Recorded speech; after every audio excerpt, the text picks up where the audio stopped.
नमस्कार माझ्या प्रिय भक्तांनो, नमस्कार त्या प्रत्येकाला जो सकाळी डोळे उघडतो आणि मनात एकच प्रश्न घेऊन उठतो, आजचा दिवस कसा जाईल बाळा. जर सकाळी उठल्या उठल्या तू स्वामींना फक्त हे 3 शब्द मनापासून सांगितलेस ना, तर दिवस तुझ्या बाजूने वळतो, नशीब तुझ्या सोबत चालायला लागतं आणि संकटही विचार करून जवळ येतात. आज मी तुला सांगणार आहे स्वामींनी त्यांच्या भक्तांना दिलेले अतिशय सोपे, कमी वेळात होणारे पण विलक्षण प्रभावी असे नियम, जे मोठ्या साधनेत नाहीत पण नियमित श्रद्धेत आहेत. बाळा, लक्ष देऊन ऐक. हा व्हिडिओ फक्त ऐकण्यासाठी नाही, हा अनुभवण्यासाठी आहे. सकाळची पहिली मिनिटं आयुष्याची दिशा ठरवतात. स्वामी सांगतात, बाळा, दिवस कसा जाईल हे सकाळ ठरवते आणि आयुष्य कसं वळेल हे पहिला विचार ठरवतो. सकाळी उठल्यावर लोक काय करतात? मोबाईल उघडतात, काळजी उघडतात, भीती उघडतात. पण स्वामींचा भक्त डोळे उघडतो आणि आशा उघडतो. स्वामींना सांगायचे ते 3 शब्द खूप महत्त्वाचे. बाळा, उठल्या उठल्या पलंगावरच बसून, डोळे अर्धवट बंद करून, मन शांत करून हे 3 शब्द सांगायचे आहेत. स्वामी, सांभाळून घ्या. बस. ना मोठा मंत्र, ना मोठा जप, ना वेळेची अडचण, पण हे शब्द सांगताना मनात एक भावना असली पाहिजे. आज माझं काहीच माझ्या हातात नाही, सगळं तुझ्या चरणी आहे. स्वामी सांगतात, बाळा, जो स्वतःला माझ्या हवाली करतो त्याला मी कधीच एकटं सोडत नाही. मिठाचा छोटा पण शक्तिशाली उपाय. आता ऐक बाळा, हा उपाय खूप साधा आहे, पण स्वामींच्या कृपेने चमत्कार घडवतो. सकाळी अंघोळीनंतर घरातल्या स्वयंपाकघरात जा, एक चिमूट साधं मीठ हातात घे. ते मीठ हातात धरून मनात म्हण, स्वामी, माझ्या आयुष्यातील नकारात्मकता जसं हे मीठ विरघळतं तशी तू दूर कर आणि ते मीठ वाहत्या पाण्यात टाक. स्वामी म्हणतात, बाळा, मीठ फक्त चव देत नाही, ते नकारात्मकता शोषून घेतं. पाण्याचा नियम स्वामींचा आशीर्वाद वाहतो. बाळा, पाणी म्हणजे जीवन आणि स्वामींसाठी पाणी म्हणजे भावनेचा प्रवाह. अंघोळ करताना, डोक्यावर पाणी घेताना मनात एकच वाक्य म्हण, स्वामी, माझं मन शुद्ध कर. हे शब्द बोललास ना, तर मनातली गाठ सुटते, अस्वस्थता शांत होते आणि निर्णय स्वच्छ होतात. घराच्या दारावर करायचा अत्यंत गुप्त उपाय. हा उपाय स्वामींच्या जुन्या भक्तांना माहीत आहे. सकाळी घराबाहेर पडण्याआधी मुख्य दाराकडे पहा. दाराच्या चौकटीला हलकासा स्पर्श करून म्हण, स्वामी, पुढे तू चाल. बस. आजूबाजूचे लोक तुला मदत करतील, अडलेली कामं मार्गाला लागतील आणि अनोळखी ठिकाणीही ओळखीची माणसं भेटतील, कारण स्वामी आधीच तिथे पोहोचलेले असतात. स्वामींचा एक गुप्त नियम. स्वामी सांगतात, बाळा, माझी कृपा मागू नकोस, माझ्यावर हक्क सांग. म्हणजे काय? जेव्हा अडचण येईल तेव्हा म्हण, स्वामी, मी तुझा आहे, माझी जबाबदारी तुझी आहे. हे वाक्य फक्त बोलायचं नाही, जगायचं आहे. दिवसात किमान एकदा धन्यवाद. स्वामींच्या कृपेचा नियम आहे, जो तक्रार कमी आणि धन्यवाद जास्त करतो त्याच्यावर कृपा थांबत नाही. रात्री झोपताना फक्त एक वाक्य बोल, स्वामी, आजचा दिवस दिल्याबद्दल धन्यवाद. दिवस चांगला गेला असेल तरी, वाईट गेला असेल तरी, कारण स्वामी जे देतात ते नेहमी पुढच्या भल्यासाठीच असतं. बाळा, आज मी तुला काही अवघड सांगितलं नाही, पण जर हे साधं तू रोज केलंस ना, तर आयुष्य असाधारण होईल. आता मला एक प्रश्न विचारायचा आहे.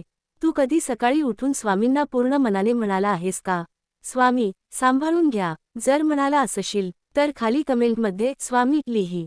आणि जर आज पहिल्यांदा म्हणणार असशील तर हा व्हिडिओ लाईक कर, तुझ्या भक्त मित्रांना शेअर कर आणि मी आणि स्वामी या चॅनलला सबस्क्राईब कर. कारण इथे शब्द नाही, अनुभव दिला जातो. जय जय स्वामी समर्थ. वरती मी तुला एक गोष्ट सांगितली होती बाळा. सकाळी उठल्या उठल्या फक्त 3 शब्द मनापासून बोल, स्वामी, सांभाळून घ्या. पण आज मी तुला अजून खोलात नेणार आहे. कारण बाळा, हे शब्द बोलणारे खूप आहेत, पण त्या शब्दांवर जगणारे फार थोडे असतात. स्वामी म्हणतात, बाळा, मी तुला साथ देतोच, पण आधी तू माझ्यावर पूर्ण विश्वास ठेव. बाळा, तुला माहिती आहे का, काही लोक म्हणतात, मी रोज देवाचं नाव घेतो, पण तरी माझ्या आयुष्यात त्रास का? स्वामी हसून म्हणतात, बाळा, नाव घेणं वेगळं आणि माझ्यावर सोपवणं वेगळं. तू नाव घेतोस, पण निर्णय घेताना भीती ऐकतोस. तू माझं स्मरण करतोस, पण विश्वास मात्र काळजीवर ठेवतोस. आज मी तुला स्वामींचे 3 गुप्त नियम सांगतो. हे नियम कुठल्याही पुस्तकात नाहीत, ते अनुभवातून आलेले आहेत. बाळा, पहिला नियम आहे, मी तुझ्यासोबत आहे हे स्वतःला आठवण करून दे. जेव्हा मन घाबरतं ना, तेव्हा मोठं मंत्र नको, फक्त मनात म्हण, स्वामी पाहत आहेत. इतकं जरी मनाने स्वीकारलंस तर चुकीचं पाऊल आपोआप थांबतं. स्वामी सांगतात, बाळा, जिथे मी आहे तिथे भीती टिकत नाही. दुसरा नियम ऐक. हा नियम फार लोक पाळत नाहीत. स्वामी म्हणतात, तू जे बोलतोस ते मी ऐकतो. म्हणून बाळा, सकाळी उठून म्हणू नकोस, आज पुन्हा त्रासाचा दिवस आहे. कारण तुझं मन ते वाक्य खरं करण्यासाठी संपूर्ण दिवस काम करतं. त्याऐवजी म्हण, स्वामी आहेत, आज काहीतरी चांगलं घडणार. बाळा, हे स्वतःशी बोलणं नाही, हे स्वामींशी केलेली कबुली आहे. आता ऐक बाळा, आजचा सगळ्यात गुप्त उपाय सांगतो. संध्याकाळी सूर्य मावळताना जर शक्य असेल तर घराच्या बाहेर किंवा खिडकीत उभा राहा. आकाशाकडे बघून हळू आवाजात म्हण, स्वामी, आज जे जमलं नाही ते उद्याच्या प्रकाशात बदल. स्वामी म्हणतात, बाळा, जो सूर्यास्त मला सांगतो त्याला सूर्योदय मी स्वतः देतो. बाळा, एक गोष्ट कायम लक्षात ठेव, स्वामी कधीच तुला त्रास देत नाहीत. ते तुला तयार करतात. जसं सोनं आगीत जातं तसं भक्त अनुभवातून जातो. पण फरक इतकाच, सोनं शांत राहतं आणि भक्त प्रश्न विचारतो. स्वामी हसून म्हणतात, बाळा, तू शांत राहिलास तर उत्तर आधीच तुझ्या समोर आहे. आता शेवटचं सांगतो, आणि हे खूप महत्त्वाचं आहे. जर आयुष्यात काही अडलं असेल ना, तर देवाला विचारू नकोस, माझंच असं का? त्याऐवजी म्हण, स्वामी, यातून मला काय शिकवतोयस? हा प्रश्न तुला त्रासातून बाहेर काढतो आणि कृपेकडे घेऊन जातो. शेवटची स्वामींची हाक, बाळा, मी तुझ्या आयुष्यात कधीच उशिरा येत नाही. मी येतो तेव्हाच जेव्हा तू पूर्णपणे तयार असतोस. आता मला तुला एकच प्रश्न विचारायचा आहे. आजपासून तू सकाळी उठून मनापासून म्हणशील का, स्वामी, सांभाळून घ्या? जर उत्तर हो असेल तर खाली कमेंटमध्ये जय स्वामी लिही. माझ्या प्रिय भक्तांनो, आज मी तुला काही सांगणार नाही बाळा. आज मी तुला आठवण करून देणार आहे. कारण स्वामी म्हणतात, बाळा, मी प्रत्येक वेळी शब्दात बोलत नाही. कधी कधी मी परिस्थितीतून बोलतो. तू मागच्या भागात ऐकलंस. सकाळी 3 शब्द, सोपे नियम, छोटे उपाय. पण आजचा भाग त्या नियमांचा परिणाम आहे. बाळा, एक भक्त होता, सगळं आयुष्य प्रामाणिक, पण नशीब कायम उलट. तो रोज म्हणायचा, स्वामी, मी काय चुकतोय? एक दिवस सकाळी तो नेहमीसारखा उठला, पण आज त्यानं काही वेगळं केलं. डोळे उघडले, मोबाईल उघडला नाही, काळजी उघडली नाही. तो फक्त इतकाच म्हणाला, स्वामी, सांभाळून घ्या. तो शब्द नव्हता बाळा, तो स्वतःला दिलेला सोपस्कार होता. त्या दिवशी काही चमत्कार झाला नाही. ना पैसा आला, ना संकट गेलं, पण त्या रात्री तो शांत झोपला. स्वामी म्हणतात, बाळा, पहिला चमत्कार मनात होतो. दुसऱ्या दिवशी तो घराबाहेर पडताना दाराला हात लावून म्हणाला, स्वामी, पुढे तू चाल. रस्त्यात एक अनोळखी माणूस भेटला. जुनी ओळख निघाली. अडलेलं काम पुढे सरकलं. तो घरी आला आणि म्हणाला, स्वामी, हे योगायोग आहे का? स्वामी हसून म्हणाले, बाळा, जेव्हा मी पुढे चालतो तेव्हा योगायोग नसतात, योजना असते. बाळा, अजून एक अनुभव ऐक. एक आई होती, मनात भीती, घरात तणाव आणि डोळ्यात पाणी. तिला कुणी सांगितलं, सकाळी उठून पाण्यावर हात ठेव आणि म्हण, स्वामी, माझं मन शुद्ध कर. ती रोज करू लागली. पाणी तेच होतं, घर तेच होतं, पण तिचं बोलणं बदललं, तिचं वागणं बदललं आणि बाळा, घर बदललं. स्वामी म्हणतात, बाळा, मी घर बदलत नाही, मी मन बदलतो आणि घर आपोआप बदलतं. आता ऐक बाळा, हा अनुभव खूप खोल आहे. एक भक्त रोज विचारायचा, स्वामी, मला कधी उत्तर देणार? एक दिवस त्याच्या आयुष्यात मोठा धक्का बसला. तो रडत म्हणाला, स्वामी, आता तरी बोल. त्या रात्री स्वामी स्वप्नात आले नाहीत, पण सकाळी त्याला एक विचार आला, जे तुटलं तेच तर बदलायला हवं होतं. तो क्षण स्वामींचं उत्तर होतं. बाळा, स्वामी सांगतात, मी तुला कधीच रिकाम्या हाताने पाठवत नाही. कधी अनुभव देतो, कधी संयम देतो, कधी वाट पाहायला लावतो, पण एक गोष्ट नक्की, मी तुला घडवतो. आजचा शेवटचा नियम ऐक. जर कधी वाटलं ना, मी एकटाच आहे, तर शांतपणे म्हण, स्वामी, मला दिसत नाही, पण मला विश्वास आहे, तू इथेच आहेस. हा विश्वास स्वामींची उपस्थिती जागवतो. शेवटची स्वामींची हाक, बाळा, मी तुझं आयुष्य बदलायला कधीच उशिरा येत नाही. मी फक्त तुझी वेळ येण्याची वाट पाहतो. आता मला एकच प्रश्न विचारायचा आहे. तुला कधी असं जाणवलं आहे का, कोणी दिसत नसतानाही कोणीतरी तुला सावरतंय? जर हो, तर खाली कमेंटमध्ये लिही, स्वामी सोबत आहेत. हा अनुभव ज्याला गरज आहे त्याच्यापर्यंत पोहोचू दे. तुला कधी असं वाटलं आहे का, मी एवढा विश्वास ठेवतो तरीही माझीच परीक्षा का? बाळा, हा प्रश्न जवळजवळ प्रत्येक स्वामीभक्ताच्या मनात कधी ना कधी येतोच. आणि तेव्हा स्वामी हसून म्हणतात, बाळा, मी परीक्षा घेत नाही, मी तयारी करतो. बाळा, तुला माहिती आहे का, परीक्षा कुणाची घेतली जाते? जो पुढे जाणार असतो, ज्याच्यात काहीतरी बनायची क्षमता असते, त्याचीच. कमकुवत माणसाला कोणी अडचण देत नाही, कारण तो आधीच हरलेला असतो.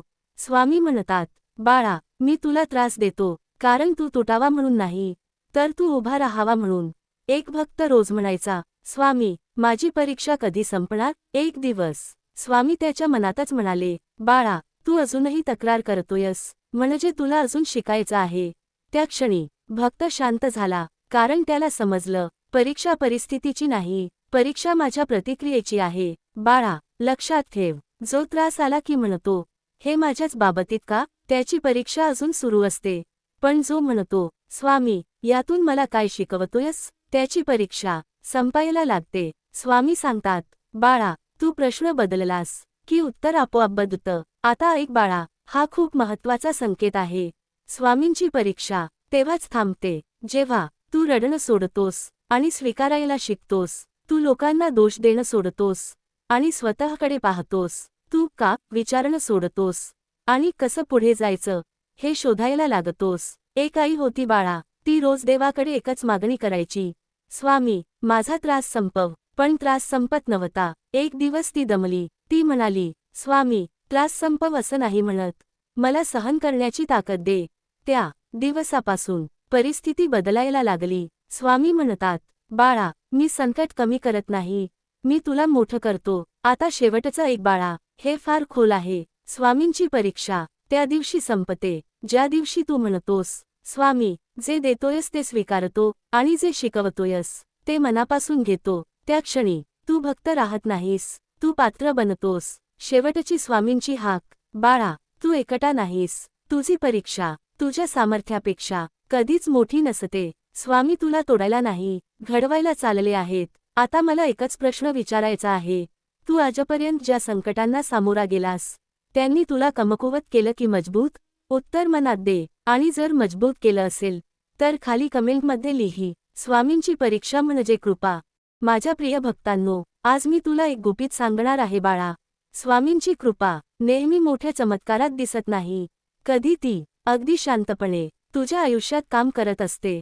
स्वामी म्हणतात, बाळा, मी आलोय हे सांगायला, मला गाजावं लागत नाही, तुला जाणवायला लागतं. बाळा, पहिलं चिन्ह ऐक, जेव्हा आयुष्य विस्कळीत असतं पण मन मात्र अकारण शांत असतं, ते स्वामींचं पहिलं पाऊल असतं.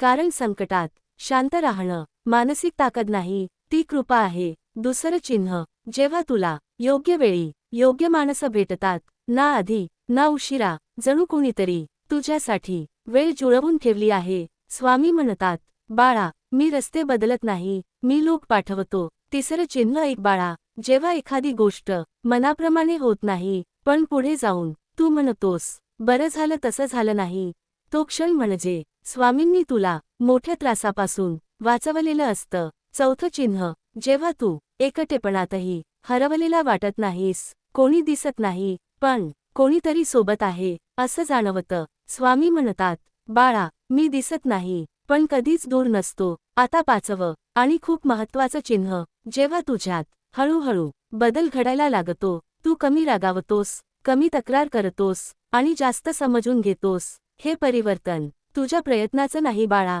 ती कृपा आहे. एक भक्त होता, तो रोज म्हणायचा, स्वामी, माझ्या आयुष्यात कृपा कधी येणार? एक दिवस तो मागे वळून पाहतो आणि लक्षात येतं, आज जो शांत आहे तो काल इतका अस्वस्थ नव्हता, आज जो समजूतदार आहे तो काल इतका चिडखोर नव्हता. त्याच क्षणी त्याच्या डोळ्यात पाणी आलं, कारण त्याला समजलं, कृपा येत नव्हती, ती चालूच होती. स्वामी सांगतात, बाळा, मी तुला सुख देतो तेव्हा तू हसतोस, पण मी तुला बदलतो तेव्हा तू घडतोस. आजचा शेवटचा संदेश ऐक, जर आयुष्यात सगळं असूनही अहंकार कमी होत असेल, जर यश मिळूनही नम्रता वाढत असेल, जर दुःखातही श्रद्धा टिकून असेल, तर बाळा, हे सगळं स्वामींच्या कृपेचं लक्षण आहे. शेवटची स्वामींची हाक, बाळा, कृपा नेहमी घंटा वाजवून येत नाही, ती तुझ्या स्वभावात हळूच उतरते. आता मला एक प्रश्न विचारायचा आहे, तुझ्या आयुष्यात असं काही घडलं आहे का, जे तेव्हा कळलं नाही पण आज समजतं, हे तर कृपाच होती? जर हो, तर खाली कमेंटमध्ये लिही, कृपा चालू आहे. हा संदेश ज्याला शांततेची गरज आहे त्याच्यापर्यंत पोहोचू दे. लाईक कर, शेअर कर आणि मी आणि स्वामी ला सबस्क्राईब कर. कारण बाळा, स्वामी दूर नाहीत, ते तुझ्यातच काम करत आहेत. जय जय स्वामी समर्थ.